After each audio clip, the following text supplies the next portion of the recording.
Hey guys, welcome to my channel AB rocks teams. एक match हो रहा है अल शबाब वर्सेस अल रियाद के बीच 8:35 पे, जो कि मेरे टाइम के हिसाब से 4 घंटे बाद होगा। एंड बात करें तो ये मेरा टेलीग्राम चैनल लिंक है नीचे डिस्क्रिप्शन में।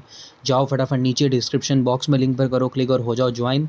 हम इस वीडियो में किसी भी तरह की चीज़ को प्रोत्साहित नहीं कर रहे। वीडियो बहुत ही ज़्यादा सेफ एंड नॉलेजेबल है, सो आगे बढ़ते हैं।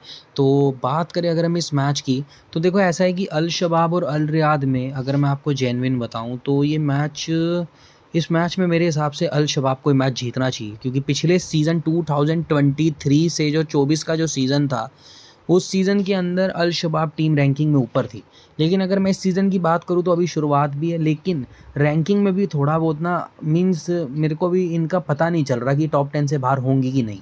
क्योंकि अल शबाब तो एक अच्छी टीम है, वो तो रिकवर कर लेगी, मेरा दिल जानता है कि वो टॉप 10 में टीम अच्छी अच्छी रहेगी। लेकिन अल रियाद का भाई मैं एक्सपेक्ट नहीं कर सकता टॉप 10 और टॉप 10 से बाहर, मतलब कुछ कह नहीं सकता, जज नहीं कर सकता। सो मैं एसएचबी के साथ हूँ, उनके विनिंग चांसेस है 75% और अल रियाद के हैं 25%। तो एसएचबी के साथ हूँ, तो आगे चलते हैं। तो स्ट्राइकिंग की बात करूँ भाई, स्ट्राइकिंग सेक्शन में ए हैमडला भाई दिल जीत लिया भाई इस बंदे ने। मीन्स अगर मैं किसी को कैप्टन रख रहा हूँ तो मैं ये चाहूँगा कि वो गोल करे, और इसको कंजिक्यूटिवली कैप्टन रखा था मैंने। पिछले मैच में नहीं रखा था क्योंकि मैं एएचएल के फेवर में था, और एचएलएल के आगे भी नहीं रखा था क्योंकि मैं एचएलएल के फेवर में था। बट अल खालिद के आगे मेरा कैप्टन, ओआरओ के आगे कैप्टन। बंदे ने बहुत ज़बरदस्त गेम प्ले दिया। और सऊदी किंग्स कप के अंदर भी जो मैच हुए थे उसमें भी ए हैमडला को मोस्टली कैप्टन रखा और इसने गोल किया। और डी पॉडेंस भाई ये भी एक मतलब भाई बंदा है द ग्रेट। मतलब मैं कहूँगा कि सऊदी किंग्स कप में इसकी भी बहुत अहमियत थी। डी पॉडेंस और इन्होंने दिल जीता है यार, इन्होंने गेम बनाई है मस्त।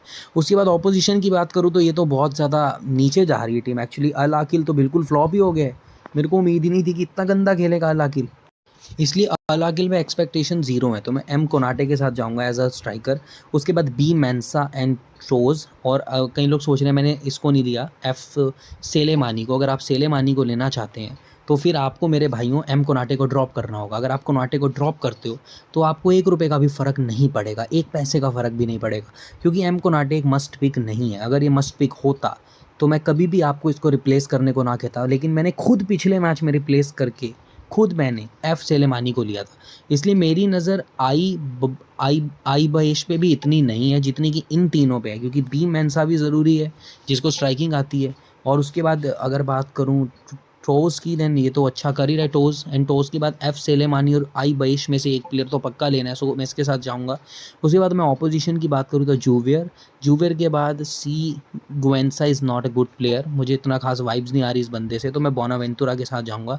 अगर बोनावेंतुरा ना खेला तो मैं बदलने की सोचूंगा, लेकिन अभी मेरे इस बारे में कोई विचार नहीं है, क्योंकि वाई कैरास्को भी नहीं खेल रहा, जी क्यूलर भी इतने पॉइंट नहीं दे रहा। सो मेरा मन है कि ये खेले।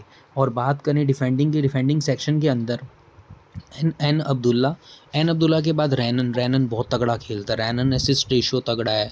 इस अगर जब भी क्लीन शीट लगती है तो भाई साहब 40-45 पॉइंट देना बिल्कुल आम बात है उसके लिए। एंड अगर हॉडेट की बात करें, हॉडेट आज शायद 4 डिफेंडिंग करेगा तो मैं ज़रूर लूँगा, ना करी तो निकाल दूंगा, अभी मैं सेव कर रहा हूँ। और गोल कीपिंग की बात करें तो गोल कीपिंग के अंदर बॉर्जन है, एंड बॉर्जन के बाद मेरा जो कैप्टन है वो है जूवियर, और जो मेरा वाइस कैप्टन है वो ए हैमडल। एक्चुअली जूवियर भी बहुत अच्छी फॉर्म में, इतना अच्छा नहीं खेलता था जूवियर।